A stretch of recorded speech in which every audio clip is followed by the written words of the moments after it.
Greetings, my dear viewer. You're on the channel The Price of Cheating. The channel is for those who appreciate traditional family values and condemn adultery. So be sure to subscribe to the channel. Let's get started.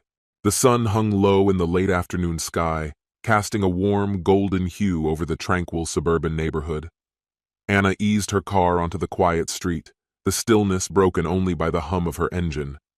In the passenger seat sat David, her lover, exuding a calm confidence that counterbalanced Anna's underlying tension. The evening felt like a rare and precious gift, time stolen for just the two of them. As she turned into the driveway, a playful smirk danced across her lips. "Philip took the kids to his parents' place this morning," Anna said, her tone light and expectant. "We've got the house all to ourselves for the next 2 days." David let out a soft chuckle, leaning closer. "Finally," he murmured. "Feels like we've been waiting forever for this moment." Anna opened the door to her home, her hand lingering briefly on the knob. She called out into the silent space, "Kids? Philip?" Only the echo of her voice replied. Turning to David, she offered a knowing smile. "Just as I hoped, completely empty," she said, satisfaction lacing her words. David followed her inside, taking in the cozy interior scented faintly with lavender. He set his bag down near the entrance and met her gaze with a grin. "This is going to be the best evening we've had in ages," he said, slipping an arm around her waist. "No interruptions," Anna agreed with a laugh, her eyes glinting with mischief. "But let me double-check. Philip can be forgetful." She reached for her phone, dialing his number as she paced. The line rang a few times before going to voicemail. "No answer," she said with a shrug. "He's probably busy wrangling the kids." Turning back to David, her smile brightened. "It's just us now. Let's make the most of it." David wandered into the kitchen, settling into a chair with a contented sigh. "I have to hand it to you," he said warmly. "You pulled this off perfectly. I thought we were stuck with another quick coffee meetup this morning." Anna was about to respond when her eyes caught something unusual. A blanket lay crumpled on the sofa, disrupting the otherwise tidy room. Her brows furrowed in confusion. "That's strange," she muttered, moving toward the couch. "What is it?" David asked, straightening up. Anna picked up the blanket, her fingers brushing its soft fabric. "Philip always folds things before he leaves," she said, unease creeping into her voice. "Why would he—" Her words faltered as the blanket shifted, revealing Philip, her husband, rising from the couch. His gaze locked onto hers, sharp and unyielding, his expression a storm of quiet rage. "Surprise!" Philip said, his voice a chilling monotone. Anna staggered backward, her hand flying to her mouth. "Philip!" she stammered, her voice trembling. What are you doing here? You said you were going to your parents." Philip stood, his full height imposing as his dark eyes flicked between Anna and David. "Plans change," he said icily. "Now why don't you explain what's really happening here?" Anna's heart pounded as she tried to hold her ground, smoothing her dress nervously. "Philip, it's not what you think," she began, her voice quaking. "David and we're just friends." "Friends," Philip repeated, his tone heavy with mockery. His arms crossed over his chest, his skepticism palpable. "Yes," Anna insisted quickly, glancing at David for support. "He just came over for coffee to catch up, that's all." David nodded awkwardly, his hands gripping his knees. "Yeah, just coffee," he echoed, his voice barely steady. "Nothing more." Philip's cold gaze bore into them. "Coffee," he said, his voice rising with incredulity. "Funny, because when you walked in, Anna, I distinctly heard you say it was just the two of you tonight. No interruptions." Anna froze, her mind scrambling for an explanation. A nervous laugh escaped her. "Oh, that?" she stammered. "It was just a joke. Right, David? A harmless joke?" "Exactly," David said, nodding too enthusiastically. "We always joke around like that. Nothing serious." Philip's expression hardened, the tension in the room thickening. "Harmless," he repeated, his voice cutting. "You're both terrible liars." Anna's legs threatened to give way beneath her as Philip's fury weighed down on her. She clung to the back of a chair for support. "Philip, please." "Enough," Philip barked, his voice low but crackling with anger. He strode to the mantel and opened a cabinet, retrieving a small wooden box. Its polished surface gleamed ominously in the dim light. Anna's stomach churned as he set it on the table and pulled a pair of pliers from his pocket. The metallic glint sent a jolt of dread through her. "Philip, don't!" she begged, her voice breaking as she stepped toward him. "Quiet!" he snapped, freezing her in place with his glare. David sat paralyzed, his hands clenched in his lap. "Philip, let's talk." "Not another word," Philip snarled, his voice slicing through the room. The suffocating tension pressed in on all of them, the air heavy with the weight of what was to come. Without a word, Philip seized Anna's wedding ring from the table, holding it firmly between the jaws of a pair of pliers. His grip tightened, and with a sharp snap, the gold band twisted and broke in two. Anna gasped, her hand flying to her mouth as the mangled ring fell into the trash can beside him. "Philip, stop!" she cried, her voice breaking under the weight of her tears. "That was our... Our what?" Philip interrupted, his tone like ice. "Our bond? Our promises? Don't make me laugh, Anna. You destroyed all of that long ago." Without hesitation, he reached for his own ring. The pliers bit into the metal and another snap echoed in the tense room. The shattered ring joined Anna's in the trash, the sound final and heavy. The silence that followed was oppressive, broken only by Anna's quiet sobs. Her voice trembled as she asked, "Why are you doing this?" Philip's face twisted with anger and betrayal, his eyes burning with emotion. He leaned closer, his voice cutting through her sorrow. "Why?" he spat bitterly. "Because you ended it already. I'm just making it official." Straightening, he fixed his steely gaze on both Anna and David. His voice was calm, but the restrained fury beneath it was unmistakable. "Leave my house, both of you, now." Anna froze, her face a portrait of disbelief. Then, like a dam breaking, her anger surged. "You can't just throw me out of my house!" she screamed, her voice shrill with rage. "I have just as much right to be here as you do!" David raised his hands in a gesture of peace, his voice careful. "Philip, let's not escalate this further. We're all upset. Maybe we can talk." "Talk?" Philip's voice lashed out, silencing David's attempt at reason. His face was a mask of contempt as he turned to Anna. "You brought him into my home, our bedroom, and now you want a civilized discussion? Are you out of your mind?" "We're not lovers," Anna shouted, stepping closer, her fists clenched. "But if you're so desperate to believe that lie, fine. Let's make it true. Right here, right now, David and I will give you a show you'll never forget." David went pale, his voice trembling as he tried to intervene. "Anna, stop this. This is madness." "Don't you dare try to calm me down," Anna snapped, turning her fury momentarily on David before refocusing on Philip. Her face flushed with anger as she said, "You think you can control me? That you get to decide who I see, where I go, what I do? You don't own me." Philip's expression hardened, his voice eerily calm. "You've lost all sense, Anna. This is your last warning. Leave my house and don't come back." Turning, he strode to the closet, retrieving a baseball bat. The faint scrape of wood against the frame was chilling. With deliberate precision, he pointed the bat toward the door. "Go, now. Tomorrow you'll get divorce papers. Be grateful if I don't make this worse for you." David's courage faltered as his eyes darted to the bat. "Anna, let's leave," he urged, pulling at her arm. "This isn't worth it."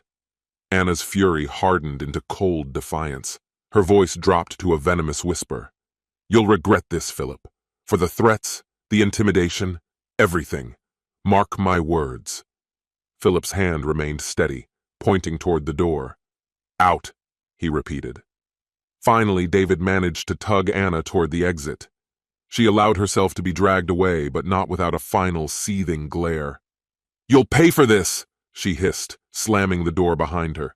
The sound reverberated like the final nail in the coffin of their marriage. The car ride was cloaked in tense silence.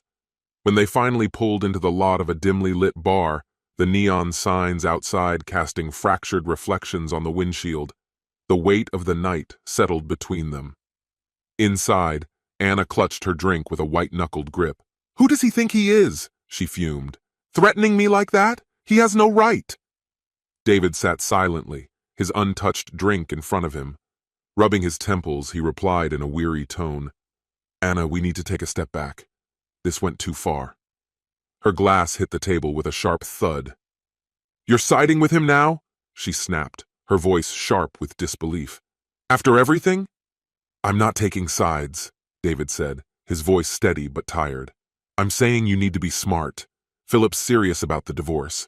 If this goes to court, you have to be prepared. For a moment, Anna's anger faltered, replaced by unease.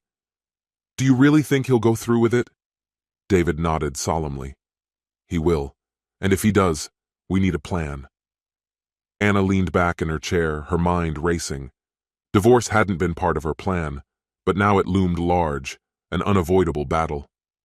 Across the table, David leaned closer, his tone shifting to something quieter, almost calculating. You deserve better than this, Anna, he said, watching her intently. Anna didn't reply immediately, but her grip on her glass tightened. Her anger was giving way to determination. The wheels of conflict had been set in motion, and she was already preparing for the fight to come. Philip's actions that evening were a deliberate affront. His dismissal of Anna, their marriage, and all her sacrifices was undeniable.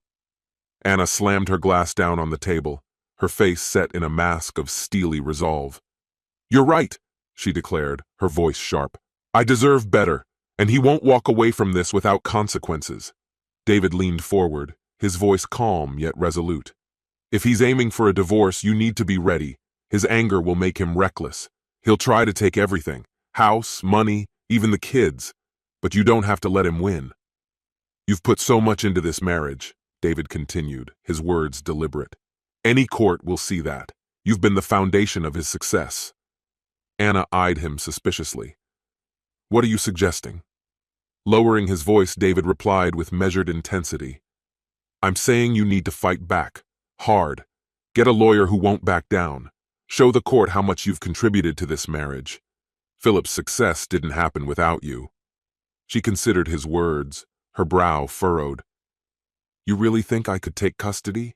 Keep the house? David's lips curled into a small, confident smile. Absolutely. You're the stable one here. Philip's temper will work against him. Last night was proof of that. The judge will see it too.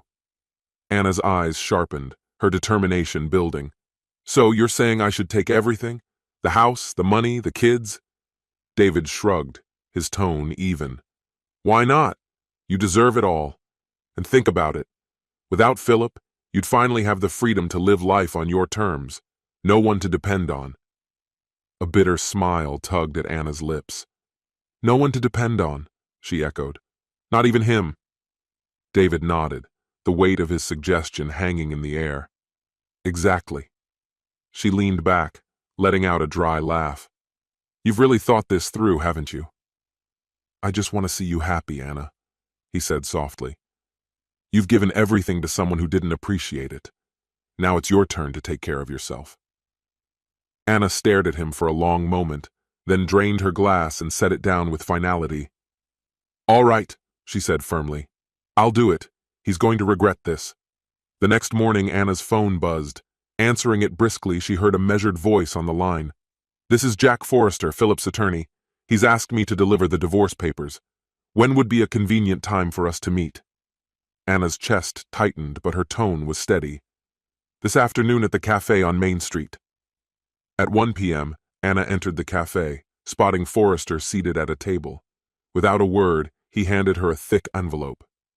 These are my client's terms, he said, his voice devoid of emotion. Anna's anger surged as she scanned the documents. Philip was demanding the house, most of their assets, and full custody of the children. Slamming the envelope shut, she glared at Forrester. Tell your client he's dreaming if he thinks he'll get this, she snapped before walking out, fury simmering beneath her calm exterior. Back at David's apartment, she flung the papers onto the table. He wants everything, she spat, pacing the room in frustration. David remained composed, leaning casually against the counter. Then hit back even harder. Gather evidence of everything you've done for him, for the marriage. If he wants a fight, give him one. In the days that followed, Anna threw herself into building her case. With David's unwavering support, she tracked down a formidable divorce attorney, Rachel Carter, known for her unrelenting dedication to her clients. During their first meeting, Anna laid bare her story, portraying Philip as controlling and volatile. "He's aggressive," she said, her voice shaking. "He once threatened me with a baseball bat."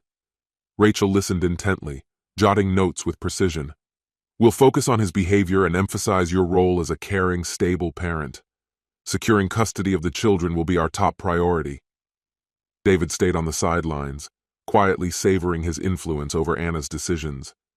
In his mind, he envisioned their future, a victorious, independent Anna by his side, enjoying a life free of Philip, but funded by his wealth.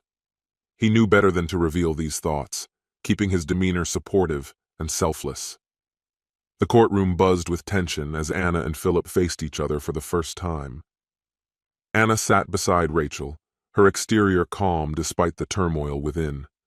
Across from her, Philip exuded composure, with Jack Forrester projecting a quiet air of control.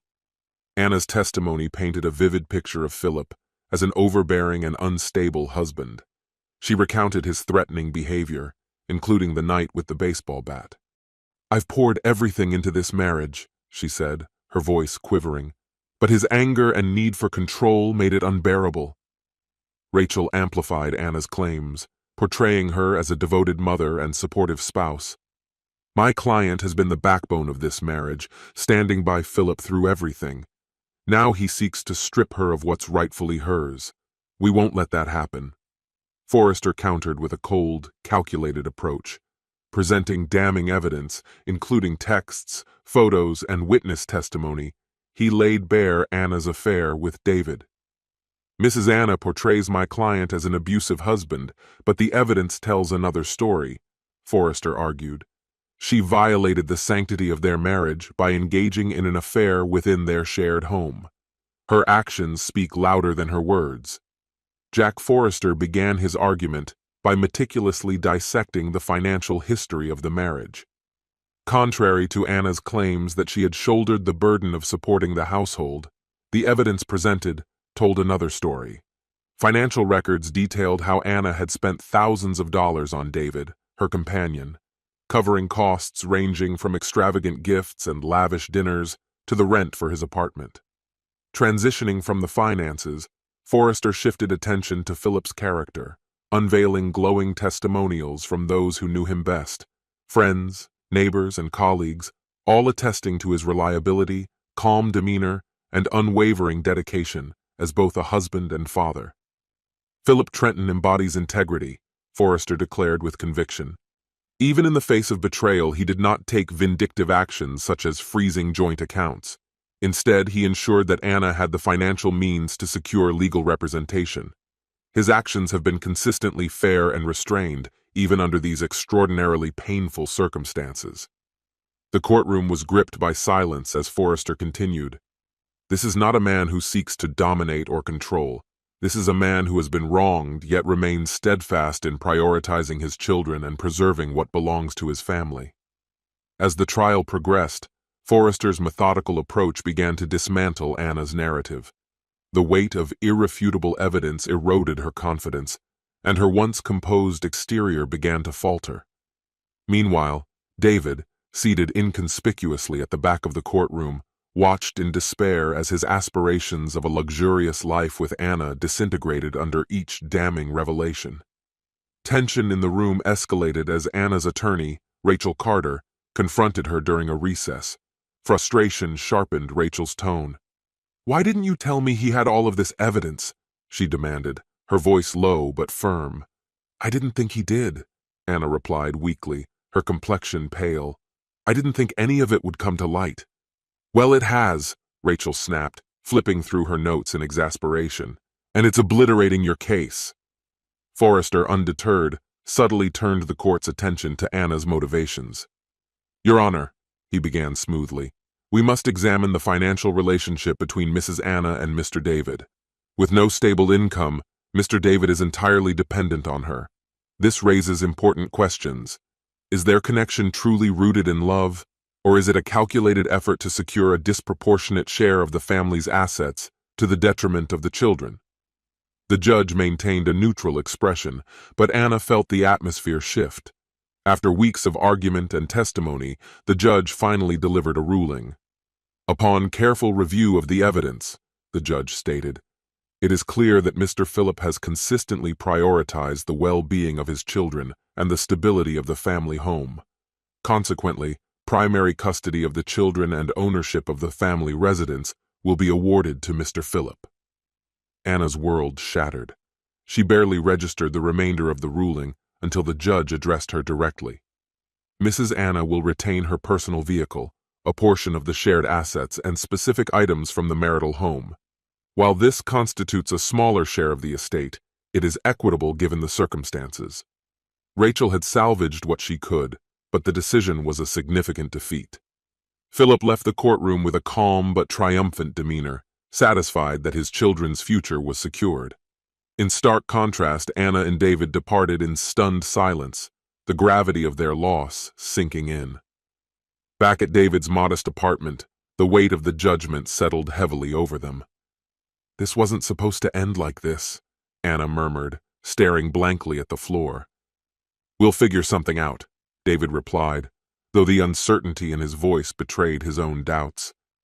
As the weeks unfolded, Anna's life took a grim turn. She permanently relocated to David's cramped apartment, her aspirations of wealth replaced by a stark reality. Weekends with her children, granted through visitation rights, became her only source of solace. Philip, ever composed, ensured the children were prepared for her visits, keeping their interactions civil but distant. Though Anna cherished her time with her children, she felt an ever-widening gap between their worlds. Philip's stable environment provided them with consistency and comfort, while Anna's visits seemed like fleeting disruptions. Meanwhile, cracks in David's veneer of support began to appear. He grew more distant, and the burden of unpaid bills mounted. One day, Anna logged into her bank account and froze in disbelief. Her remaining funds were gone. That evening, she confronted David. "Where's my money?" she demanded, her voice trembling with anger. David avoided her gaze, stammering excuses before admitting the truth. He had gambled the money away. "I was trying to win it back," he offered weakly. "It just didn't work out." This betrayal was the breaking point for Anna. As she absorbed the magnitude of her loss, David packed his belongings and disappeared overnight, leaving behind only a brief note of apology. Left alone, Anna was consumed by grief and regret. She threw herself into her job, struggling to make ends meet. Her weekends with her children became her only lifeline to the life she had once known.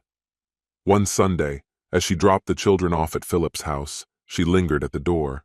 Philip opened it, his expression neutral yet courteous. "Philip," she began softly, her voice wavering, "I just wanted to say, I'm sorry for everything.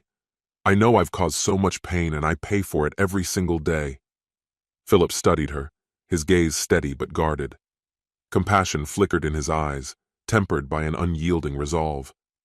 "I've forgiven you, Anna," he said after a moment. "But we can't go back. Too much has changed. This arrangement is what's best. For me, for the kids." Tears streamed down Anna's face as she nodded, realizing that any hope for reconciliation was futile. All she could do now was live with the consequences of her choices and face each day, burdened by the weight of her regrets. This concludes the story. If you like it, then put your powerful like and subscribe to the channel.